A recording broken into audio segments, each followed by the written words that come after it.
Hi friends, ఈరోజు మనము food safety officer paper 2లో భాగంగా క్లాస్ నెంబర్ 110లో ఉన్నాము.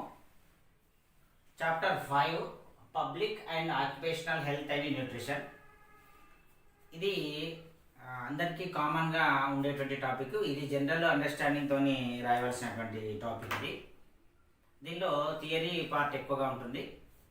దీనిలో నేర్చుకున్నటువంటి అంశాల ఆధారంగా ఇచ్చినటువంటి ఆప్షన్స్ ఏవైతే ఉంటాయో దాంట్లో ది బెస్ట్ ఆప్షన్ అనేటువంటిది మనం చూస్ చేసుకోవాల్సి వస్తుంది. కాబట్టి దీనిలో నుంచి వచ్చేటువంటి క్వశ్చన్స్ ఏవైతే ఉంటాయో కామన్ నేచర్ ఉన్నటువంటివి, జనరల్ నేచర్ ఉన్నటువంటి, కాబట్టి కొంచెం జాగ్రత్తగా ఆలోచించి మీ యొక్క అవగాహన ప్రకారం రాయాల్సి ఉంటుంది.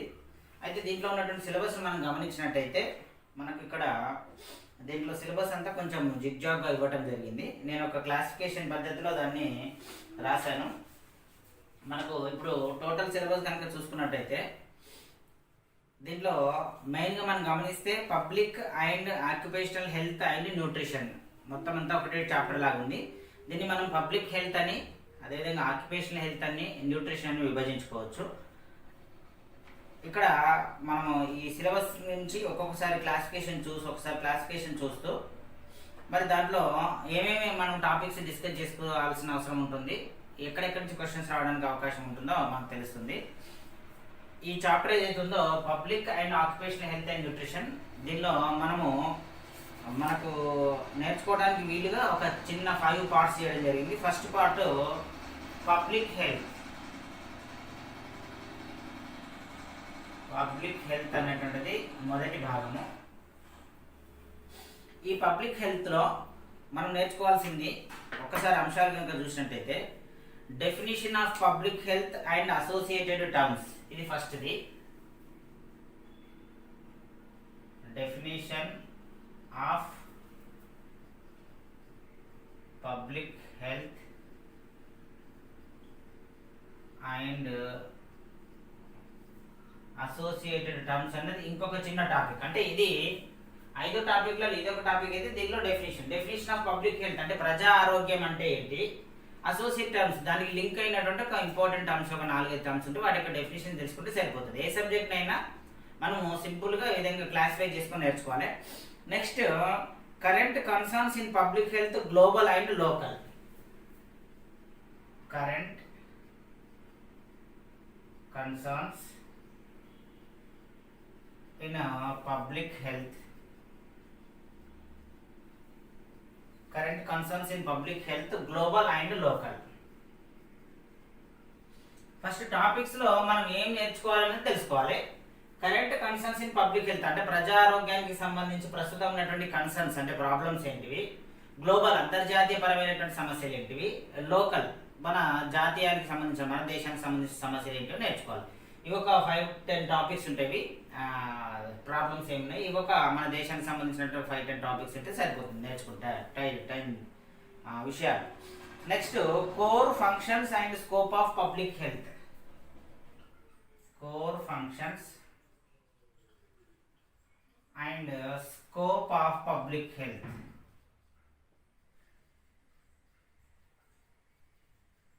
అంటే ప్రజారోగ్యానికి సంబంధించి ఇది దీని యొక్క స్కోప్ అంటే దీని పరిధి ఎంతవరకు ఉంటుంది, ప్లస్ దీని యొక్క ఫంక్షన్స్ అంటే దీని యొక్క ముఖ్యమైనటువంటి బాధ్యతలు, విధులు ఏంటిది, పబ్లిక్ హెల్త్ అనేటువంటి ఈ సైన్స్కి సంబంధించి అది తెలుసుకోవాలి. తర్వాత history of public health and evolution of public health. History of public health and evolution of public health. ఇక్కడ చూడండి, హిస్టరీ అంటే గతంలో చరిత్ర ఏం జరిగింది ప్రజారోగ్యానికి సంబంధించి, అదేవిధంగా ఎవల్యూషన్ ఇప్పుడు ప్రజెంట్ ఈ ప్రజారోగ్యానికి సంబంధించినటువంటి వచ్చినటువంటి మార్పులు, పరిణామాలు ఏంటో తెలుసుకోవాలి. తర్వాత concept of health and disease. Concept of health and disease, అసలు ఆరోగ్యం అంటే ఏంటిది, రోగం అంటే ఏంటిది, దానికి సంబంధించినటువంటి నిర్వచనాలు తెలుసుకోవాలి. Next natural history of disease. Natural history of disease అంటే ఒక వ్యాధి ఏ విధంగా ప్రారంభమవుతుంది దానికి సంబంధించినటువంటి చరిత్ర. సాధారణ చరిత్ర, ప్రతి వ్యాధికి కూడా సాధారణంగా అది ఏ విధంగా ఎక్కడి నుంచి ఎట్లా వ్యాపిస్తుంది అనేటువంటి ఒక చరిత్ర ఉంటుంది, అది తెలుసుకోవాలి. తర్వాత levels of prevention, levels of prevention అంటే మనము వ్యాధిని నివారించవచ్చును, చాలా రకాల వ్యాధులను కొన్ని ముందు జాగ్రత్తలతోని ఏ స్థాయిలో ఏ రకాల వ్యాధులను ఎట్లా నియంత్రించవచ్చు అనేది లెవెల్స్ ఆఫ్ ప్రిపరేషన్ దానిలో నేర్చుకోవాలి. Next determinants of health, determinants of health అంటే ఆరోగ్యానికి సంబంధించి నిర్ణయించేటువంటి కారకాలు ఏంటంటే ఏ ఫ్యాక్టర్స్ వల్ల మనకు ఆరోగ్యం అనేటువంటిది నిర్ణయించబడుతుంది. తర్వాత infectious disease and germ theory, infectious disease and germ theory. Infectious disease అంటే అంటువ్యాధులు, ఒకరి దగ్గర నుంచి ఒక దగ్గరికి వచ్చేటువంటి వ్యాధులు, గాలి ద్వారా, నీళ్ళ ద్వారా, ఫుడ్ ద్వారా వచ్చేటువంటి వ్యాధులు. మరి జెర్మ్ థియరీ అంటే క్రిమి సిద్ధాంతం, అంటే మన వ్యాధులు రావడానికి కారణమైనటువంటి థియరీని మనం జెర్మ్ థియరీ అంటే మైక్రోబ్స్ వల్లనే వ్యాధులు వస్తున్నాయి అనేటువంటి సిద్ధాంతాన్ని జెర్మ్ థియరీ అంటారు. దానికి సంబంధించిన బేసిక్స్ తెలుసుకోవాలి. Next introduction to public health ethics, introduction to public health ethics. ఈ ప్రజారోగ్యం అనేటువంటి విభాగంలో నైతిక నియమావళి, ప్రవర్తన నియమావళి ఎంతవరకు ఉంటుంది దానికి సంబంధించినటువంటి సమాచారము. అదేవిధంగా globalization and health, globalization and health అంటే ప్రపంచీకరణ జరుగుతుంది. ఇప్పుడు ప్రపంచమే ఒక కుగ్రామంగా మారిపోయింది, సోషల్గా, ఎకనామికల్గా, పొలిటికల్గా. ఇట్లాంటి సందర్భాలలో మరి గ్లోబలైజేషన్, ప్రపంచీకరణ అనేటువంటిది ఆరోగ్యం మీద ఎలాంటి ప్రభావాన్ని చూపిస్తుంది తెలుసుకోవాలి. Next governance in health, governance in health ఆరోగ్యంలో మరి గవర్నెన్స్ పరిపాలన ఏ విధంగా ఉంటుందో ఆరోగ్యానికి సంబంధించిన విషయాల గురించి. Next international health regulations, international health regulations అంటే అంతర్జాతీయంగా ఉండేటువంటి ఆరోగ్యానికి సంబంధించినటువంటి చట్టాలు ఏమున్నాయి, రూల్స్ రెగ్యులేషన్స్ ఏమున్నాయి. తర్వాత Indian health systems, Indian health systems భారతదేశంలో ఉన్నటువంటి వైద్య విధానాలు, ఆరోగ్య విధానాలు ఎన్ని రకాలుగా ఉన్నాయి అంటే ఆయుర్వేదము గురించి, అల్లోపతి గురించి, హోమియోపతి గురించి, సిద్ధ, యునాని, నేచురోపతి, వీటి గురించి మనము బేసిక్స్ తెలుసుకోవాలి. ఇదంతా కూడా మనకి దేంట్లో వస్తుంది, పబ్లిక్ హెల్త్ అన్నటువంటి మేజర్ టాపిక్లో వస్తుంది. దీంట్లో ఎక్కువ కవర్ అయినటువంటిది ఈ పబ్లిక్ హెల్తే. అయితే ఇన్ని టాపిక్లు ఉన్నాయి కదా, ఈ టాపిక్లు అన్నింటిని మనం చూసి భయపడాల్సిన అవసరం లేదు. ఇదంతా జస్ట్ జనరల్ డిస్కషనే. జస్ట్ ఒక్కొక్క దాని గురించి ఒక 5-6 minutes డిస్కషన్ ఉంటుంది. జస్ట్ ఒక పేజీ నోట్స్ మాత్రమే ఉంటుంది. కాబట్టి ఈ టాపిక్స్ అన్నింటిని చూసి మనం భయపడాల్సినటువంటి పని లేదు. ఇది ఫస్ట్ పబ్లిక్ హెల్త్. నెక్స్ట్ సెకండ్ది occupational health.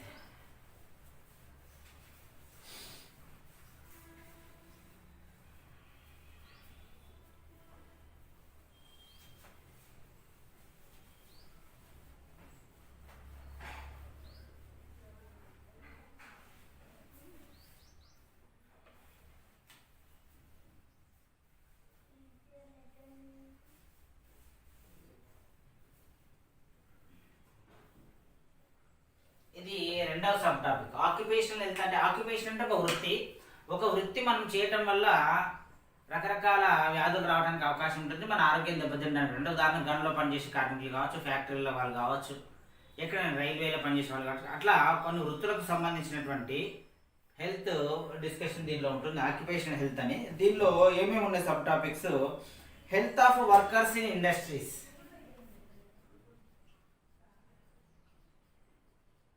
Health of workers in industries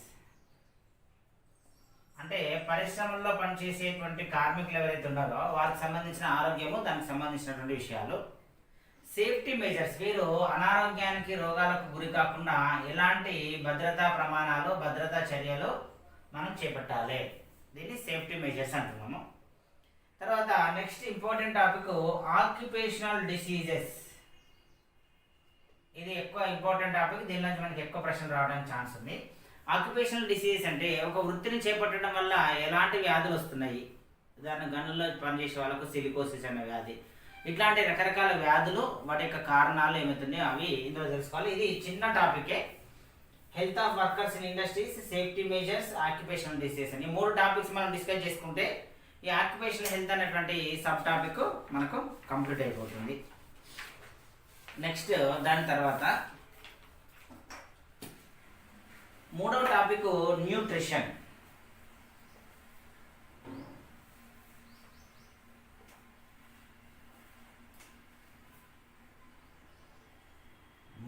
sub topic nutrition. Nutrition అంటే పోషణ. మనం దీనికి సంబంధించిన విషయాలు చాలా వరకు డిస్కషన్లోకి వచ్చినాయి. అంటే ఫస్ట్ ఉన్నటువంటి చాప్టర్ ఏదైతే ఉందో ఫుడ్ కెమిస్ట్రీలో. మరి దీంట్లో ఏమేమి టాపిక్స్ ఇంకా ఇచ్చేదో చూద్దాము. అసెస్మెంట్ ఆఫ్ న్యూట్రిషనల్ స్టేటస్, ఇది ఒక చిన్న sub topic. Assessment of nutritional status అంటే పోషణ స్థితి గురించినటువంటి అంచనాకు ఎట్లా రావడానికి అవకాశం ఉంటుంది. తర్వాత బ్యాలెన్స్డ్ డైట్ అంటే ఏంటిది, డెఫినేషన్, ఎగ్జాంపుల్స్. సమీకృత ఆహారము, సమతుల్య ఆహారము, బ్యాలెన్స్డ్ డైట్ అంటే. Next food sources of nutrients, ఇది ఆల్రెడీ మనకి టాపిక్ ఫుడ్ కెమిస్ట్రీలో వచ్చింది. ఫుడ్ సోర్సెస్ ఆఫ్ న్యూట్రియంట్స్ అంటే పోషకాహార పదార్థాలు ఏ ఫుడ్లో ఏముంటున్నాయి అనేటువంటిది జనరల్ టాపిక్, ఆల్రెడీ మనం డిస్కస్ చేసాము. అయినా బేసిక్స్ ఒకసారి చూద్దాము. Next essential vitamins, amino acids and fatty acids, their deficiency, diseases and toxicity. Essential vitamins, amino acids,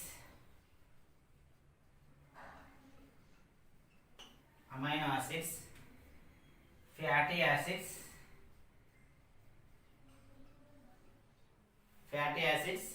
and their deficiency diseases.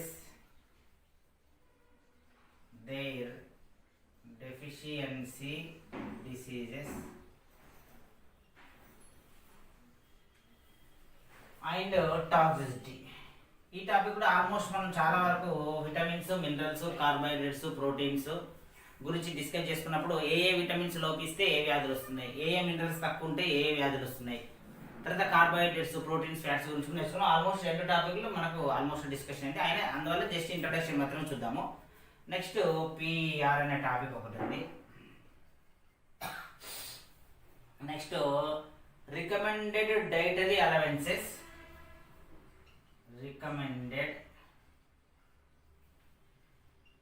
Dietary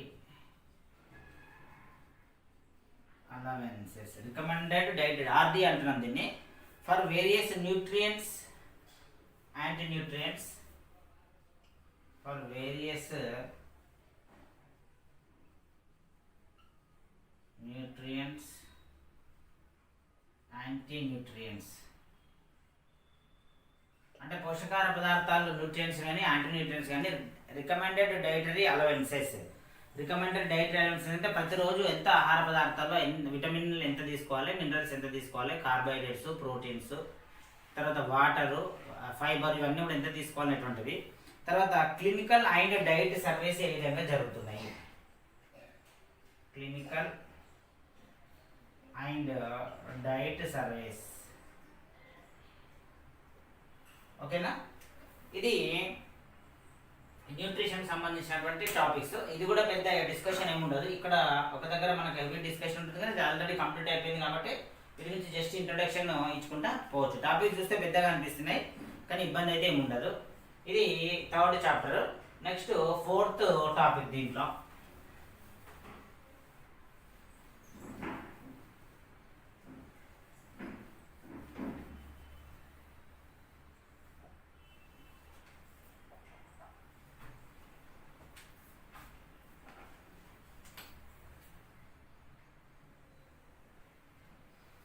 దీంట్లో fourth topic programmes on nutrition in India. ఇది చాలా important. ఇది programmes on nutrition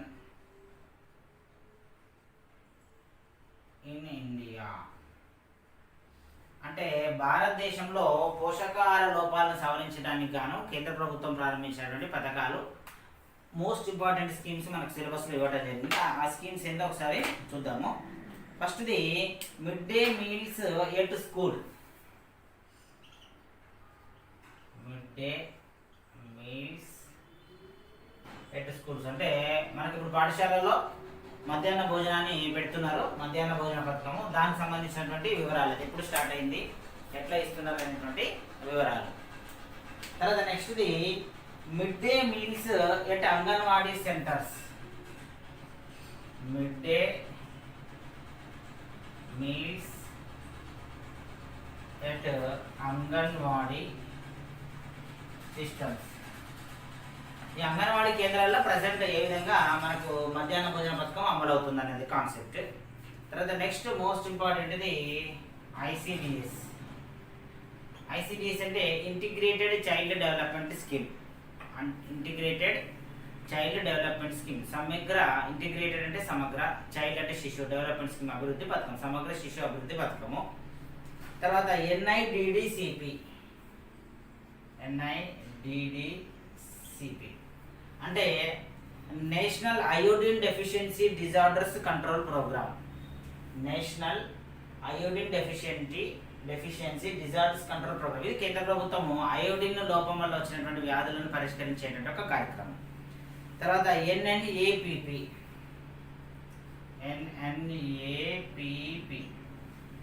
ఎన్ఎన్ఏపిపి అంటే national nutrition amnesia prophylaxis programme. Anaemia, national nutritional anaemia అంటే రక్తహీనతకు సంబంధించినటువంటి కార్యక్రమం ఇది. తర్వాత WIFS. ఇవన్నీ మన సిలబస్లో ఉన్నవి. Weekly iron folic acid supplementation. Weekly iron folic acid supplementation అనేటువంటి ప్రోగ్రామ్. ఐరన్ ఫోలిక్ యాసిడ్ తక్కువ ఉన్న వారికి ఏ విధంగా ఇస్తున్నారు. తర్వాత NFSM, national food security mission, జాతీయ ఆహార భద్రతా పథకము. నేషనల్ ఫుడ్ సెక్యూరిటీ మిషన్, జాతీయ ఆహార భద్రతా పథకము. తర్వాత సబల, ఇది కేంద్ర ప్రభుత్వానికి సంబంధించిన ఒక పథకము. దీన్నే Rajiv Gandhi scheme for empowerment of adolescent girls సంబంధించినటువంటి ఒక ప్రోగ్రామ్ని మనం సబల అంటున్నాము. ఇది మనకు 4th sub topic. Next 5th topic ఏంటంటే FSSAI initiatives on food fortification. FSSAI initiatives on food fortification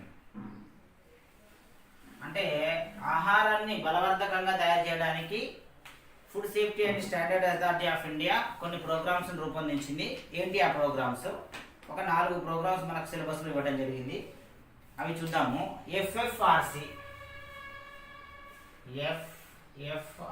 అంటే food fortification resource centre. Food fortification resource centre ఒక టాపిక్ చిన్నది. తర్వాత FFWP, food for work programme, పనికి ఆహార పథకానికి సంబంధించిన వివరాలు. తర్వాత NPP NB due to VAD. NPPNB due to VAD అనేటువంటిది ఒక ప్రోగ్రామ్ పేరు. National prophylaxis programme against nutritional blindness due to vitamin A deficiency అనేది ఫుల్ ఫామ్. తర్వాత NGCP అనేటువంటిది ఇంకొక ప్రోగ్రామ్. టోటల్ మనకు 4 ప్రోగ్రామ్స్ ఈ FSSAI వాళ్ళు కండక్ట్ చేస్తున్నారు. ఈ 4కి సంబంధించినటువంటి బేసిక్ సమాచారం జస్ట్ అంటే ఒక్కొక్క దాని గురించి ఒక 5-6 లైన్స్ ఉంటుంది. జస్ట్ ఒక హాఫ్ పేజీ మ్యాటర్ ఉంటుందండి. ఇవన్నీ కనుక మనం డిస్కస్ చేసుకున్నట్టయితే మనకు ఈ public and occupational health and nutrition topic complete అయిపోతుంది. ఇందులో పబ్లిక్ హెల్త్ అనేది కొంచెం పెద్దగా ఉంటుంది, న్యూట్రిషన్ పెద్దగా ఉంటుంది. ఇది ఆక్యుపేషనల్ హెల్త్ కూడా చిన్నదే టాపిక్. తర్వాత ప్రోగ్రామ్స్ అండ్ న్యూట్రిషన్ అనేటువంటి ఈ ప్రోగ్రామ్స్ ఏమైతే 8 ప్రోగ్రామ్స్ నేర్చుకుంటే చాలు. ఇక్కడ 4 ప్రోగ్రామ్స్ నేర్చుకుంటే సరిపోతుంది. టోటల్గా మనకు ఒక 10 to 15 క్లాసెస్ లోపల ఇది కంప్లీట్ అవ్వడానికి ఛాన్స్ ఉంది.